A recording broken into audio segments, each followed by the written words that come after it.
علیہ السلام میں سے بھی کوئی فضیلت کی اس منزل پر نہیں ہے کہ جناب زہرا سلام اللہ علیہ کا کفو ہو سکے۔ پس اس روایت سے یہ حقیقت آپ پر واضح ہو گئی ہوگی کہ شرافت کے جس مقام پر جناب زہرا سلام اللہ علیہ موجود ہیں وہاں کسی نبی کی رسائی بھی نہیں ہے، لہذا زوجہ علی علیہ السلام کی شرافت و منزلت اور فضیلت تمام نبیوں سے زیادہ ہے، تو ان کے شوہر نامدار علی ابن ابی طالب علیہ السلام کا مقام کتنا بلند ہوگا۔ یہ فہم و تدبر یہ آخر میں لکھا ہے۔ اور اگلا موضوع ہے کہ علم موسیٰ آب دریا کا قطرہ، حتیٰ کہ بعض روایات میں یہاں تک آیا ہے کہ سوائے خاتم المرسلین صلی اللہ علیہ وآلہ وسلم کے باقی انبیاء کرام اپنے مقام پر شفاعت اہل بیت علیہ السلام کے محتاج ہیں، اور دوسری روایات جو ان کی فضیلت پر دلالت کرتی ہیں کمالات نفسانیہ کے اعتبار سے، ان میں ایک علم بھی ہے۔ اور صفحہ نمبر 339 اور اگلا پیراگراف ہے کہ جیسا کہ روایت میں فرمایا گیا ہے کہ موسیٰ بن عمران اور خضر علیہ السلام دریا کے کنارے پر کھڑے ہوئے تھے کہ انہوں نے دیکھا کہ ایک پرندہ آیا ہے جس نے اپنی چونچ کے ذریعے دریا کے پانی سے ایک قطرہ بلند کیا اور مشرق کی طرف پھینک دیا، اور دوسرا قطرہ اٹھا کر مغرب کی جانب پھینک دیا، اور تیسرا قطرہ اٹھا کر آسمان کی طرف پھینک دیا، اور چوتھا قطرہ اٹھا کر نیچے کی جانب پھینک دیا، جبکہ موسیٰ علیہ السلام اور خضر علیہ السلام کھڑے دیکھ رہے تھے کہ یہ کیا معاملہ ہے اور اس کا کیا مقصد ہے۔ اگلا پیراگراف، جبکہ وہ پرندہ ان کو سمجھا رہا تھا کہ زمین اور آسمان اور مشرق اور مغرب میں رہنے والی مخلوق کا علم جو انہیں خداوند عالم نے عطا فرمایا ہے پیغمبر اسلام صلی اللہ علیہ وآلہ وسلم اور اس کے وسیع کے مقابلے میں ایسا ہے جیسا کہ اس دریا کا ایک قطرہ یعنی محمد اور آل محمد علیہ السلام کے علم دریا ہے، اور باقی تمام مخلوق کے علم اس قطرہ دریا کے مانند ہے۔ یہ لیا گیا ہے انوار النعمانیہ محدث جزائری۔ اگلا پیراگراف ہے کہ البتہ اس موضوع کے تعلق یعنی انبیاء پر فضیلت آل محمد علیہ السلام کا مسئلہ ان کے مقام نبوت سے نہیں ٹکراتا، جس کی وجہ سے یہ دلیل قابل قبول کی جائے کہ پیغمبر سے غیر پیغمبر افضل نہیں ہو سکتا۔ اگلا پیراگراف اور آخری لائنیں، اور محدث جزائری نے انوار نعمانیہ میں بہت زیادہ روایات کو نقل کیا ہے، مگر یہاں صرف ایک روایت کو پیش کرنے پر اکتفا کیا جاتا ہے۔ صفحہ نمبر ہے 340، اور موضوع ہے کہ حجاج بن یوسف اور حرہ دختر حلیمہ سعدیہ کا مناظرہ۔ شیخ صدوق علیہ الرحمہ نے ایک ثقہ جماعت سے نقل فرمایا ہے کہ جس وقت رسول اکرم صلی اللہ علیہ وآلہ وسلم کی رضائی اور حلیمہ سعدیہ کی بیٹی حرہ حجاج بن یوسف ثقفی کے پاس آئی تو اس کے برابر میں بیٹھ گئی۔ حجاج کہنے لگا، میں نے سنا ہے کہ تو علی علیہ السلام کو ابو بکر و عمر و عثمان پر ترجیح دیتی ہے۔ حرہ کہنے لگی، جھوٹ کہتا ہے وہ شخص جو صرف یہ کہتا ہے کہ حضرت علی علیہ السلام کو فقط ان پر ترجیح دیتی ہوں۔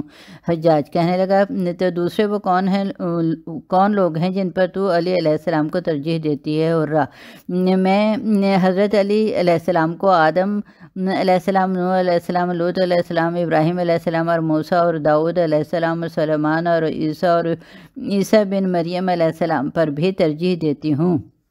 حجاج، وائے ہو تجھ پر کہ تو صرف اس بات پر میں تو صرف اس بات پر تجھ سے جواب طلبی کرنا چاہتا تھا کہ تو علیہ السلام کو اصحابہ ثلاثہ پر ترجیح کیوں دیتی ہے، مگر تو پورے 8 نبیوں پر، ان پر جن میں اولو العزم نبی بھی ہیں، علی علیہ السلام کو ترجیح دے رہی ہے۔ اب اگر تو نے کوئی دلیل نہ پیش کی تو میں تیری گردن اڑا دوں گا۔ حرہ، میں حضرت علی علیہ السلام کو ان پیغمبروں پر ترجیح نہیں دے رہی، بلکہ خداوند عالم نے قرآن مجید میں ان پر حضرت علی علیہ السلام کو افضلیت دی ہے۔ صفحہ نمبر ہے 341، اور اگلا موضوع ہے کلام خدا اور مقام آدم و علی علیہ السلام۔ حرہ کہنے لگی، خداوند عالم نے جناب آدم علیہ السلام کے بارے میں قرآن مجید میں فرمایا ہے، ترجمہ ہے سورہ طہ آیت نمبر 21 کا، کہ اور نافرمانی کی آدم نے رب اپنے کی، پس گمراہ ہو گیا۔ اور وہی خداوند عالم اسی قرآن مجید میں حضرت علی علیہ السلام کے کام کی تعریف کرتے ہوئے فرماتا ہے، ترجمہ سورہ دہر آیت نمبر 22، اور تمہاری کوشش شکر گزاری کے قابل ہے۔ اور اگلا پیراگراف ہے کہ اور دوسری روایت میں ہے کہ جناب آدم علیہ السلام کو جس شجرہ ممنوعہ سے روکا گیا تھا وہ اسی کے نزدیک چلے گئے، لیکن حضرت علی علیہ السلام کے لیے جن دنیاوی خوشیوں کو خداوند عالم نے حلال کیا تھا، حضرت علی علیہ السلام نے ان کو حاصل کرنے کے بجائے دنیاوی زہد کو پسند فرمایا، جو قرب الہی کا بہترین ذریعہ ہے۔ اگلا صفحہ ہے 342 اور موضوع ہے کہ نوح علیہ السلام اور لوط علیہ السلام کی بیویاں اور زوجہ علی علیہ السلام۔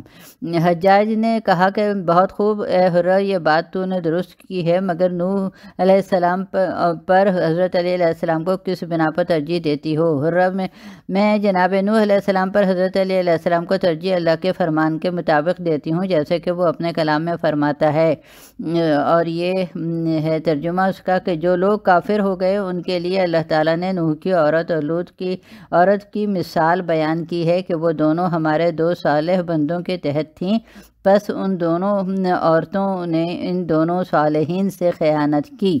اگلا پیراگراف، لیکن حضرت علی کی بیوی جناب فاطمہ زہرا سلام اللہ علیہا، جو ہمارے نبی اکرم صلی اللہ علیہ وسلم کی بطول بیٹی ہیں، جن کی خوشنودی خدا کی خوشنودی ہے اور جس کی ناراضگی خدا کی ناراضگی ہے۔ حجاج، یہ بھی تو صحیح کہتی ہے، لیکن نبیوں کے باپ اللہ کے خلیل جناب ابراہیم پر تو نے علی علیہ السلام کو کیسے ترجیح دی ہے، اس کی بھی تو وضاحت کرو۔ صفحہ نمبر ہے 343 اور اگلا موضوع ہے کہ داستان ابراہیم اور چار پرندے۔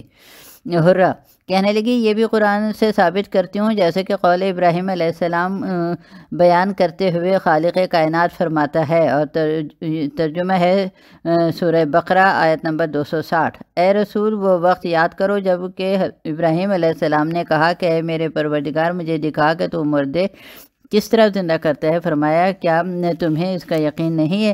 اس نے عرض کی کہ ہاں یقین تو ہے، لیکن میں اپنے دل کا اطمینان کرنا چاہتا ہوں۔ اللہ نے فرمایا، پھر تو 4 پرندے لے اور انہیں اپنی طرف سدھا لے، پھر ان کے ٹکڑے ٹکڑے کر کے ان میں سے ایک ایک حصہ لے کر ایک ایک پہاڑ پر رکھ دو، پھر انہیں بلاؤ، وہ تیرے پاس دوڑتے ہوئے آ جائیں گے، اور جان لو کہ بے شک اللہ تعالیٰ بہت غالب حکمت والا ہے۔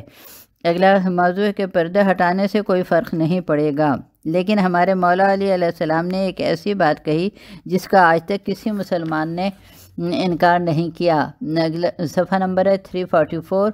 آپ نے فرمایا کہ خدا کی ذات پر میرا یقین اس قدر یقین محکم ہے کہ اگر تمام پردے ہٹا بھی دیے جائیں تو کوئی چیز بھی میرے یقین کو بڑھا نہ سکے گی، کیونکہ یقین کا جو بھی مقام ہے میں پہلے اس منزل پر فائز ہوں، اور حضرت علی علیہ السلام کا یہ وہ جملہ ہے جو علی علیہ السلام سے پہلے یا بعد میں کسی نے بھی نہیں کہا۔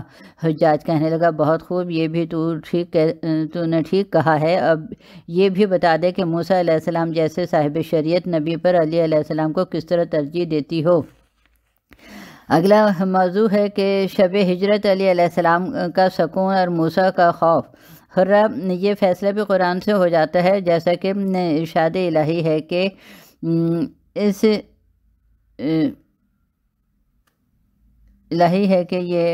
اس کا ترجمہ ہے کہ پس وہ موسیٰ اس شہر سے ڈرتا ہوا راہ دیکھتا ہوا نکلا، اور یہ کہہ رہا تھا کہ خوف کی وجہ سے کہ قال رب نجینی من القوم الظالمین، اے میرے پروردگار مجھے ظالموں کی قوم سے نجات دے۔ لیکن جب شب ہجرت بستر رسول صلی اللہ علیہ وسلم پر علی علیہ السلام سو رہے تھے تو کسی قسم کا کوئی خوف نہ تھا، یہ اس قدر پرسکون نیند تھی کہ محبت خدا اور رسول میں کہ خود خالق کائنات قرآن مجید میں فرماتا ہے، وَمِنَ النَّاسِ مَن یشری نفسہ ابتغاء ومرضات اللہ واللہ رؤوف بالعباد، سورہ بقرہ آیت نمبر 27۔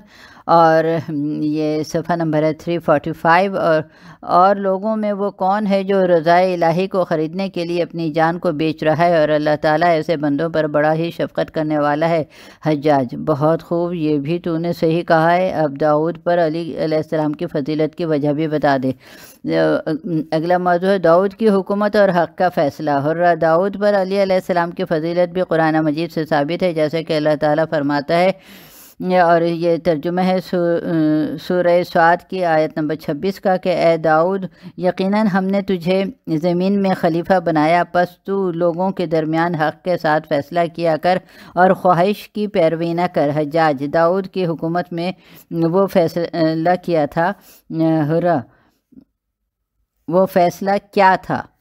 حرہ: اس کی حکومت میں 2 مردوں کے درمیان فیصلہ تھا، جس میں سے ایک کھیتی باڑی کا کام کرتا تھا اور دوسرے کے پاس بکریاں تھیں، اور وہ اپنی بکریوں کو زراعت والے کی کھیتی باڑی میں چرانے لے جاتا تھا، جس کی وجہ سے اس کی زراعت خراب ہو گئی۔ ان دونوں میں جو تنازع تھا وہ داؤد کے پاس اس کے فیصلہ کرانے کے لیے آئے تھے، جس میں جناب داؤد علیہ السلام نے یہ فیصلہ دیا تھا کہ ان بھیڑوں بکریوں کو بھی بیچ کر ان کی قیمت زراعت والے کو دے دی جائے تاکہ اس کا نقصان پورا ہو سکے۔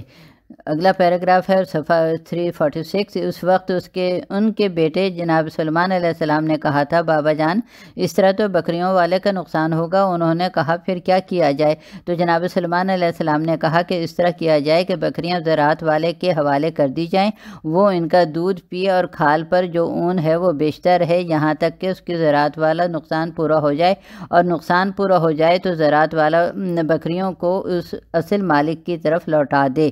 اس فیصلے پر قرآن کہتا ہے کہ فَفَهَمْنَا سُلَيْمَانَ، یہ سورہ انبیاء کی آیت نمبر 79 ہے۔ پھر ہم نے وہ فیصلہ سلیمان کو سمجھا دیا تھا جو مطابق حق تھا۔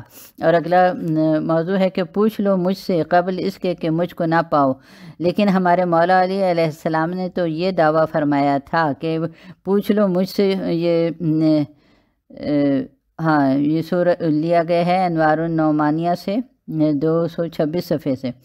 پوچھ لو مجھ سے جو کچھ آسمانوں کے اوپر ہے، پوچھ لو مجھ سے جو کچھ عرش کے نیچے ہے، پوچھ لو مجھ سے جو کچھ پوچھنا ہے قبل اس کے کہ تم مجھے نہ دیکھ سکو۔ اگلا پیراگراف اور لائن، اور فتح خیبر کر کے جب علی علیہ السلام نبی کے پاس آئے تو حضور صلی اللہ علیہ وسلم نے حاضرین کو فرمایا تھا کہ تم سب سے افضل اور دانا ترین علی ابن ابی طالب علیہ السلام ہیں۔ اور حجاج: آفرین ہے تمہارے لیے اے حرہ، اب یہ بھی بتا دو کہ علی سلیمان علیہ السلام سے کس طرح افضل ہیں۔ اور صفحہ نمبر ہے 347۔ اور اگلا موضوع کہ ملک سلیمان اور طلاق دینا۔ حرہ: یہ بھی قرآن میں ثابت ہے، جیسے کہ ارشاد ہوتا ہے سورہ سعد آیت نمبر 35، اور ترجمہ کہ جناب سلیمان نے اپنے رب سے ملک عظیم میں دنیاوی بادشاہی مانگتے ہوئے کہا، اے میرے پروردگار، تو مجھے ڈھانپ لے اور مجھے ایک ایسا ملک دے جو میرے بعد کسی اور کے لائق نہ ہو۔ لیکن ہمارے مولا علی علیہ السلام نے دنیاوی حکومت کو ٹھکراتے ہوئے کہا کہ اے دنیا، میں نے تجھ کو 3 طلاق اس لیے دی ہیں تاکہ تیری طرف رجوع نہ ہو سکے۔ اس وقت خداوند عالم نے اس آیت کو نازل فرمایا، اور یہ اس کا ترجمہ ہے کہ یہ آخرت کا گھر ہم ان لوگوں کے لیے مقرر کر دیتے ہیں جو زمین میں نہ تو بلند ہونا چاہتے ہیں اور نہ فساد چاہتے ہیں، اچھا انجام پرہیزگاروں ہی کے لیے ہے۔ اگلا صفحہ ہے 348۔ اور حجاج: یہ درست ہے اور تو نے بہت اچھی بات کی ہے۔ اب عیسیٰ بن مریم پر افضلیت علی علیہ السلام ثابت کر۔ اور اگلا موضوع کہ عیسیٰ علیہ السلام پر اعتراض ہوا ہے علی علیہ السلام پر نہیں۔ حرہ: خداوند عالم نے فرمان کے ذریعے عیسیٰ علیہ السلام پر علی علیہ السلام کو فضیلت دی ہے، جیسے کہ قرآن مجید میں عیسیٰ علیہ السلام سے خطاب کرنے کے بعد اشارہ ہوتا ہے۔ اور ترجمہ ہے سورہ مائدہ آیت نمبر 116 کا کہ اور وہ وقت یاد کرو جب اللہ تعالیٰ کہے گا، اے عیسیٰ بن مریم علیہ السلام، کیا تو نے لوگوں سے کہا تھا کہ مجھے اور میری ماں کو اللہ تعالیٰ کے سوا دو خدا بنا لو؟ عیسیٰ کہیں گے کہ تیری ذات پاک ہے، میں نے کوئی ایسی بات نہیں کی جس کا مجھے حق نہ تھا۔ اگلی لائنیں، لیکن ہمارے مولا علی علیہ السلام کو غالیوں نے خدا کہا ہے، مگر خداوند عالم نے اس پر کوئی عتاب نہیں فرمایا۔ حجاج، شاباش اے حرہ، تو اپنے دعوے میں بہت خوبی کے ساتھ دلائل کے ساتھ کامیاب ہو گئی ہے، سچی ثابت ہو گئی ہے، ورنہ میں تمہارے عقائد پر تم کو بہت ظالمانہ سزا دیتا۔ اگلے لائن، بہرحال حجاج نے آخر میں جناب حرہ کو انعام و اکرام سے نوازا اور عزت و احترام کے ساتھ رخصت کیا۔ اگلا صفحہ 349، اور یہاں پر یہ موضوع ہے کہ حکم تحقیر سادات اور نظر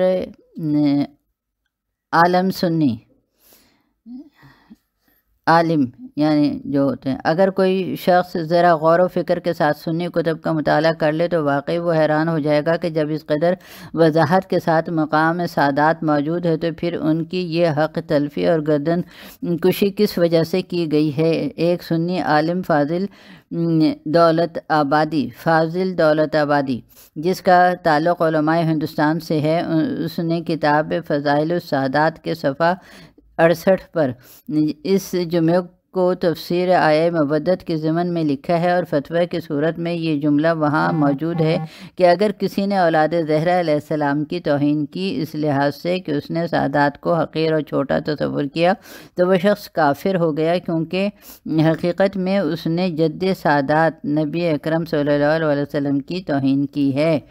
اور اگلا موضوع ہے کہ کیا تمہارا آقا کافر نہیں ہوا؟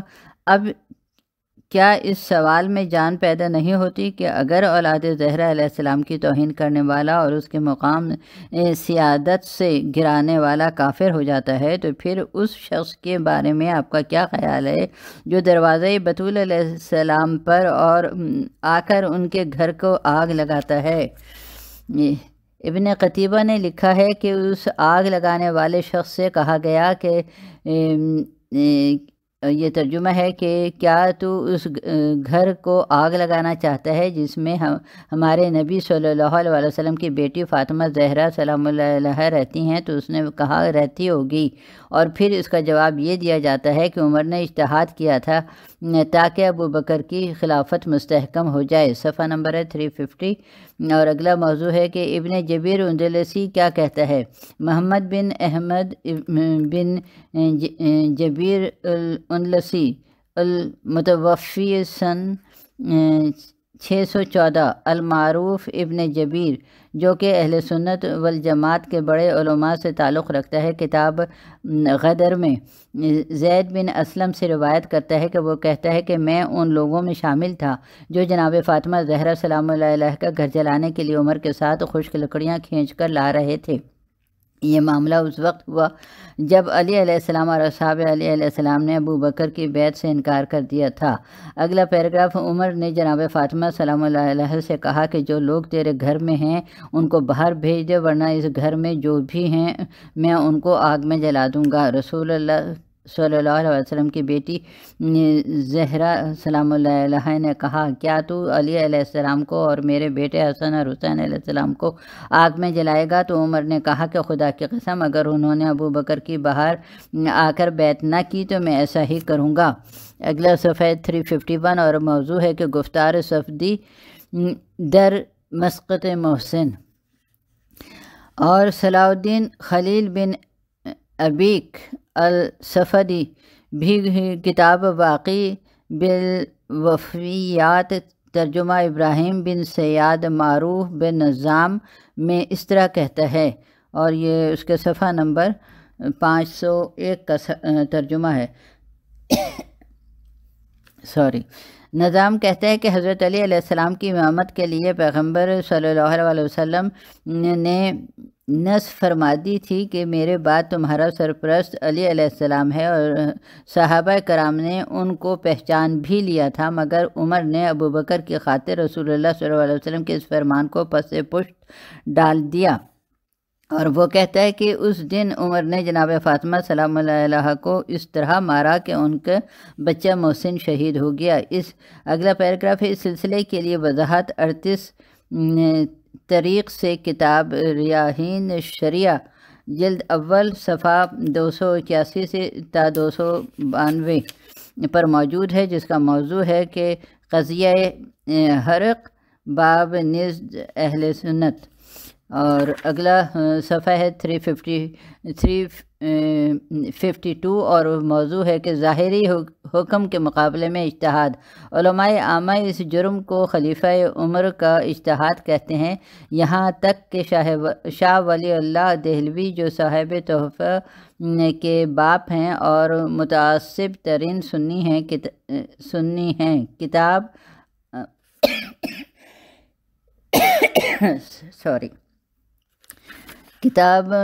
ازالت الحقا کے مقاصد سے معاصر ابو بکر میں مقصد دوم میں اس روایت سے عمر کا ذکر کرتے ہیں، جس میں اس نے دروازہ فاطمہ سلام اللہ علیہ پر آگ لگائی، دروازے فاطمہ سلام اللہ علیہ پر آگ لگائی۔ اس واقعے کو شاہ ولی اللہ صحیح، درست اور ثابت تصور کرتے ہوئے لکھتے ہیں کہ یہ ابو بکر اور عمر کی ایک خوبصورت تدبیر تھی کہ رسول صلی اللہ علیہ وسلم کی بیٹی کے گھر کو جلایا جائے۔ توبہ۔ ریاحین شریعہ اسے یہ لیا گیا ہے۔ اور اگلا پیراگراف ہے، اور یہ ایک حقیقت ہے کہ تعصب حق کو پامال کرتا ہے اور باطل کی تائید کرتا ہے، ورنہ کیا یہ ہو سکتا ہے کہ خدا اور رسول صلی اللہ علیہ وسلم کے حکم ظاہر کے مقابلے میں اجتہاد کیا جائے؟ کیا اس گھرانے کی عزت اور احترام کے لیے کوئی ابہام تھا کہ اس پر خلیفہ نے اجتہاد کیا ہے؟ بس ایسا کرنے والے اور کہنے والے خود کو اسی آگ کے تازہ شعلوں میں جلتے ہوئے پائیں گے انشاءاللہ۔ اللہ حافظ۔ ہم یہاں پہ اپنی اس آڈیو کا اختتام کرتے ہیں۔